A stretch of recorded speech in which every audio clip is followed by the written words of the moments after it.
Kedatangan aktor yang juga sebagai duta kesehatan ibu dan anak ini dalam rangka memantau secara langsung masalah kesehatan ibu dan anak di Kabupaten Jember. Sebagai bagian dari Yayasan Penguatan Partisipasi Inisiatif dan Kemitraan Masyarakat Indonesia atau YAPIKA Action ID, Reza ingin mengetahui lebih dalam apa saja yang bisa dilakukan pihaknya dalam menangani problem dan mencarikan solusi kesehatan ibu dan anak hingga ke tingkat desa. Reza Rahardian mengaku senang dengan pernyataan dan komitmen Bupati Hendy dalam mengatasi masalah kesehatan ibu dan anak, terutama dengan diterbitkan Peraturan Bupati tahun 2023. Diharapkan komitmen tersebut dapat menjadi dorongan bagi perangkat desa agar lebih optimal dalam implementasi anggaran yang ada.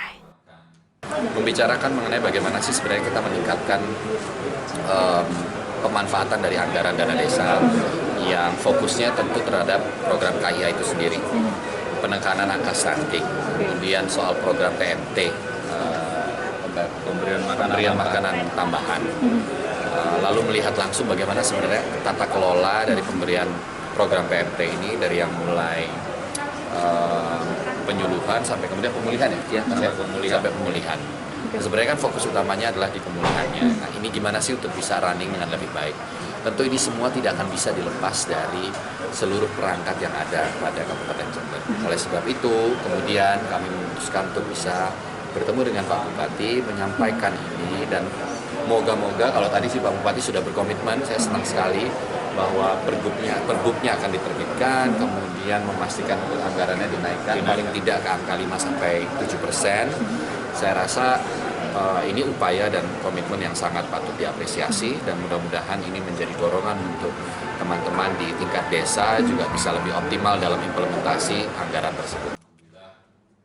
Sementara itu, Bupati Hendy Siswanto menyambut baik inisiatif dan gagasan Reza beserta yayasan, seraya berkomitmen membantu mengatasi permasalahan seperti stunting, kematian ibu dan bayi, melalui mekanisme hingga ke akarnya, yakni kemiskinan ekstrim dengan skema alokasi APBD dan dana desa. Saya dengan kunjungannya Reza Rahardian, beliau sebagai duta kesehatan ibu dan anak ya di Indonesia, ini sudah 7 tahun beliau di yayasan ini YAPIKA, dan saya beliau 2 hari di Jember mulai kemarin sampai hari ini untuk kunjungan ke 18 desa yang menjadi binaan. 18 desa menjadi binaan YPSM Jember, yang kami YPSM sudah 10 bulan yang lalu kami sudah melakukan MOU dengan YPSM, dan YPSM berkolaborasi dengan DPMD kami, di dinas kami, DPMD dan dinas kesehatan maupun Dinsos melakukan kolaborasi untuk mentreatment 18 desa yang menjadi concern untuk masalah kesehatan ibu dan anak. Tentunya saya sangat bahagia sekali. Mereka melakukan langsung ke lapangan, menanyakan langsung kepada teman-teman para kader-kader Posyandu, dan berapa kontribusi yang dilakukan oleh desa sendiri terhadap masalah kesehatan ibu dan anak, dan apa yang dilakukan Pemkab Jember. Mereka melakukan survei, melakukan pendataan itu, dan kami mendapatkan rekomendasi dari YAPIKA dan YPSM ini sangat bermanfaat buat kami, dan itu akan kami langsung tidak lanjuti dengan kawan-kawan OPD terkait. Tidak hanya penanganan, Pemkab Jember juga akan berfokus pada sektor edukasi dalam upaya menekan angka stunting serta kematian ibu dan bayi. Dari Jember, Yudhistira Jember 1 TV melaporkan.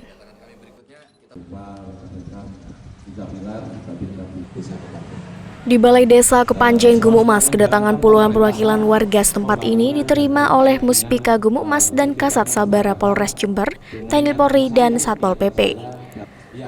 Petugas sangat mengapresiasi penyampaian aspirasi ini karena dilakukan secara kondusif. Warga menuntut penuntasan terhadap 3 pokok persoalan yang tak kunjung selesai, yaitu PTSL, pajak terhutang, dan pergantian antar waktu kepala desa. Warga mengaku sudah sejak lama melengkapi persyaratan PTSL, namun sertifikat tanah justru tak kunjung terbit. Harus segera ditindaklanjuti. Gitu. Yang kedua masalah PTSL yang sekarang ini masih semrawut, banyak yang sudah bayar sertifikatnya, artinya dikasihkan apa itu, tapi Sertifikat belum jadi atau belum jadi. Begitu ditanyakan artinya tidak ada, katanya keterlibatan kan nggak jelas gitu. Tapi tadi sudah ada jawaban mau diadakan posko sama Pak. Yang ketiga apa, Pak? Yang ketiga itu SPPT itu kan banyak kan pajak itu banyak kan sudah bayar, tetapi kok masih terhutang. Contohnya saya sendiri, saya 2015, 16, 17 nggak bayar, padahal saya ini Terhutang, masalahnya banyak terhutang. Itu yang terakhir ini ada satu belum jatuh itu setorkan kemana atau memang di sana nggak dimasukkan komunitas, saya nggak tahu. Ini hanya 3 itu. Terkait masalah pergantian antar waktu, PJ Kades dan BPD akan tetap mengikuti mekanisme di dalam aturan perundang-undangan yang berlaku. Kami BPD telah berupaya bagaimana pelaksanaan PAW ini bisa terlaksana di tahun 2023 dengan langkah-langkah. Kita sudah berkoordinasi dengan kecamatan, kita koordinasi dengan DPMD, kita juga mengirim surat. Sampai saat ini kita masih menunggu regulasi yang dimana sesuai dengan Perbup nomor 37 tahun 2021 pasal 67 bahwa mekanisme penyelenggaraan itu dikembalikan lagi ke pasal nomor 6 bahwa menunggu surat keputusan dari Bupati. Jadi kami selama belum ada regulasi keputusan dari Bupati tidak berani melangkah lebih jauh karena pegang kami tetap regulasi, aturan. Mungkin itu. Mungkin untuk yang kesekian kali kami akan mengirimkan surat permohonan. Kalau kemarin kita sudah mengirim, insya Allah kita akan mengirimkan lagi surat permohonan terkait pelaksanaan PAW. Dan kita menunggu terkait regulasi pelaksanaan. Seandainya surat itu nanti, hari ini pun seandainya surat itu sudah diterbitkan terkait keputusan Bupati, besok saya akan musyawarahkan terkait pembentukan panitia. PJ Kades Kepanjen Farur Asrori juga akan mendirikan posko pengaduan untuk mengatasi masalah pajak terhutang, sedangkan untuk masalah PTSL, pihaknya akan melakukan penelusuran kembali data para pendaftar dan akte milik warga. Sebenarnya ini tidak lanjut dari persoalan yang kemarin ada proses hukum, ya proses hukum yang kemarin di tahun sebelumnya ini ada proses hukum, sehingga menurut saya kurang tertibnya terkait penanganan PTSL. Kalau itu diserahkan pada yang berkepentingan, ada Musdes kaitannya dengan masalah Polmas, ada dibentuk Polmas, semuanya diserahkan Polmas, itu saya kira tidak ada persoalan.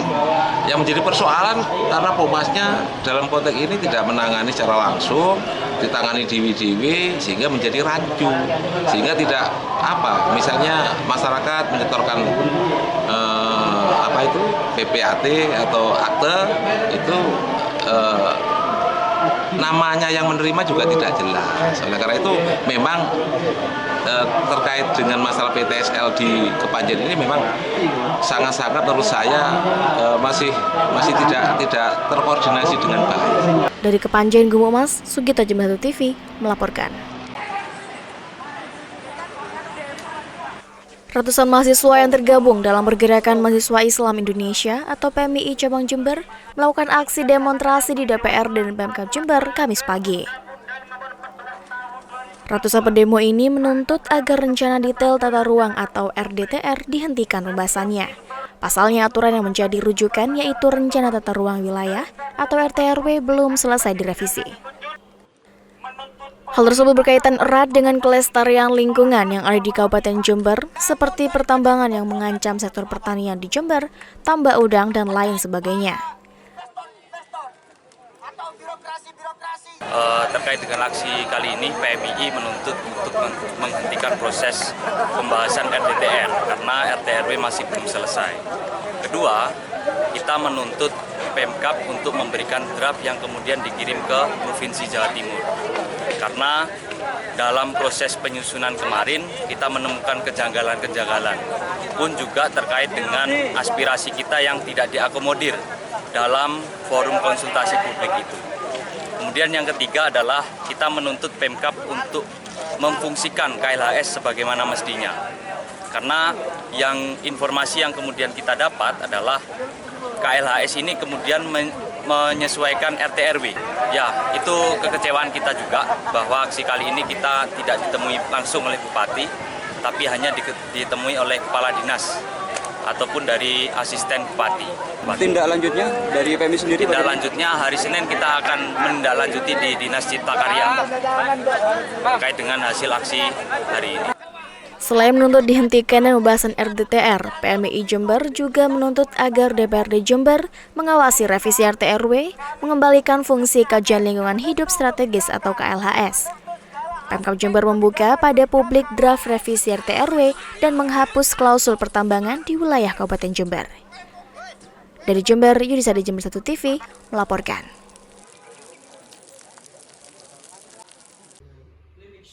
Dari perjuangan untuk kesembuhan putri keduanya ini, sang ayah Rian sampai harus menggadaikan kendaraan motor satu-satunya untuk biaya pengobatan. Akibat dari menggadaikan motor itu pun, dengan terpaksa Rian sampai harus tetap ngojek dengan bersepeda. Rian diketahui sebelumnya bekerja sebagai driver ojek online.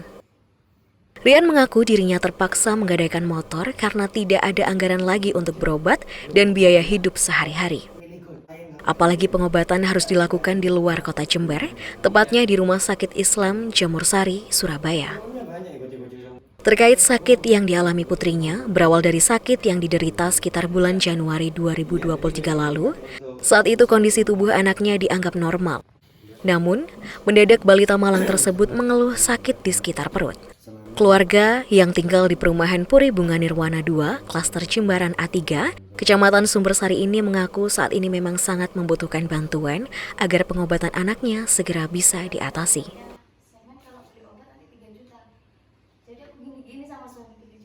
Januari itu mungkin kalau nggak salah, jadi itu kan dia sakit panas sama pilek, kita periksakan ke bidan. Setelah itu kok kata bidannya bengkak semua, kasihan gitu, jadi suruh di dokter spesialis. Setelah dari dokter spesialis ternyata itu divonis radang ginjal. Setelah itu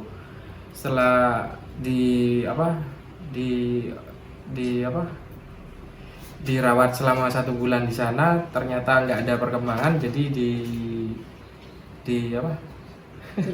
dirujuk ke Surabaya. Ternyata di Surabaya itu tensinya tinggi. Jadi karena tensinya tinggi harus ngamar 1 bulan. 1 minggu. 1 minggu. 1 minggu 10 hari. 1 minggu 10 hari.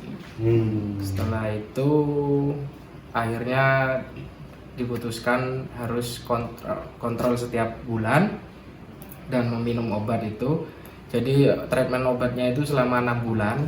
Kalau 6 bulan itu tidak berhasil, nanti katanya harus opname karena obatnya melalui infus. Seperti itu. Dari Jember, DKAJ Jember 1 TV melaporkan.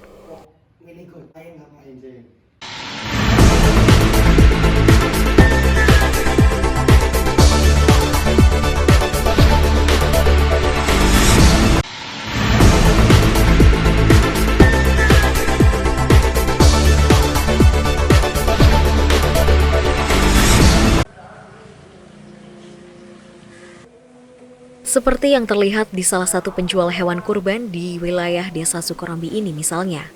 Sejak beberapa hari terakhir, permintaan akan hewan kurban terus mengalami kenaikan, utamanya kambing. Penjual hewan kurban, Alwi, mengaku sejak minggu kedua bulan Juni sampai hari ini, dirinya sudah menjual kambing sebanyak 700 ekor. Sebagian telah dikirim ke pembeli dan sebagian lagi masih dititipkan di kandang miliknya. Permintaan kambing memang mengalami kenaikan menjelang momen Hari Raya Idul Adha ini. Kenaikan terjadi hingga 70% dibanding dengan hari biasa. Sementara, untuk hewan jenis sapi belum terjadi kenaikan penjualan. Sementara untuk harga masih stabil baik kambing maupun sapi. Alwi mematok harga 3 juta hingga 12 juta untuk kambing. Sedangkan sapi di harga 25 juta hingga 70 juta, tergantung bobotnya. Gimana Pak? Untuk kurang 12 hari ini, alhamdulillah penjualan kita mengalami peningkatan. Untuk sapi apa kambing? Untuk kambing. Berapa persen Pak peningkatannya? Peningkatannya ya 70% dari hari-hari biasanya ini. Memang tiap tahun selalu naik, permintaan meningkat Pak ya? Alhamdulillah di tempat kami setiap tahunnya selalu mengalami peningkatan permintaan. Rata-rata sampai berapa Pak? Berapa ekor? Tahun kemarin kita 500 ekor, tahun ini kita alhamdulillah tembus sampai 700 ekor. Itu permintaan dari mana saja Pak? Dari lokal-lokal Jember aja, terus kita kirim ke Surabaya. Kalau untuk harga gimana Pak? Untuk harga dibandingkan tahun kemarin, tahun ini kayaknya harganya lebih enak. Lebih stabil ya? Iya, stabil. Untuk harga kambing kurban rata-rata sampai kisaran berapa Pak? Untuk kambing kita di kisaran harga 3 juta sampai 12 juta. Kalau sapi? Sapi mulai dari 25 juta sampai 70 juta. Ini didatangkan dari daerah lain atau memang ternak sendiri Pak? Untuk kambing dan sapi ya kita datangkan dari di luar Jember. Salah satu pembeli, Suharti, secara khusus membeli hewan sapi 2 minggu sebelum hari H Idul Adha.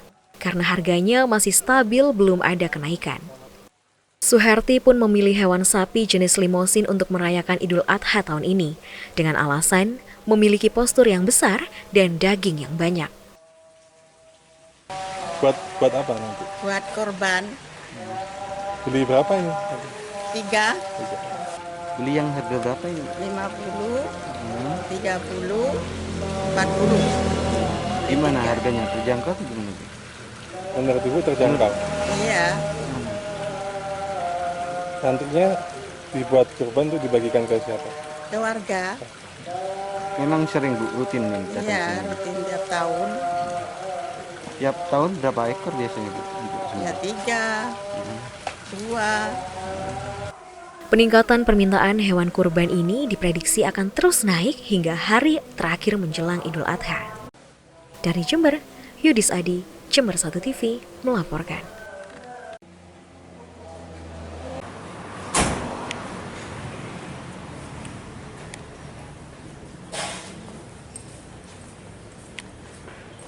Dengan wajah masih bengkak akibat dikeroyok warga di stasiun Tanggul, Muhammad Yusuf usia 30 tahun dibawa ke kantor polisi dengan tangan diborgol.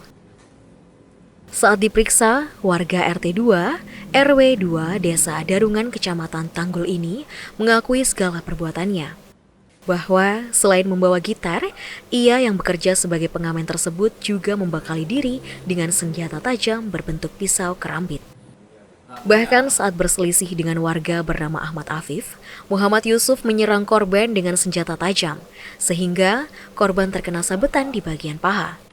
Oleh sebab itu, polisi yang mendapatkan laporan berhasil menangkap pelaku untuk diproses. Jadi kami mengamankan seorang pengamen yang diduga meresahkan masyarakat, kemudian yang bersangkutan kedapatan membawa senjata tajam yang selanjutnya diamankan oleh petugas dan dibawa ke Polsek Tanggul. Memang diketahui kerap bikin onar di stasiun. Jadi sebelumnya memang pelaku ini sering bikin onar di wilayah daerah stasiun. Sempat mengalah atau seperti apa bikin onarnya? Jadi sempat terjadi perselisihan antara warga yang ada di sekitar stasiun dengan pelaku. Atas perbuatannya membawa senjata tajam tanpa izin, pelaku akan dijerat pasal 2 Undang-Undang Darurat dengan ancaman 10 tahun penjara. Dari Tanggul, Sugito, Jember 1 TV melaporkan.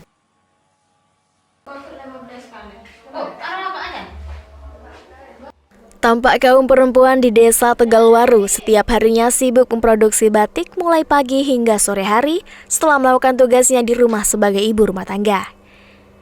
Meskipun lokasinya yang berada di pelosok desa, batik karya kaum ibu-ibu desa ini sudah banyak dikenal dan sudah dipasarkan ke berbagai kota di Indonesia, seperti Banyuwangi, Bondowoso, Surabaya, Malang, Pulau Sumatera, Sulawesi, Papua, serta Pulau Bali yang dipasarkan melalui sosial media.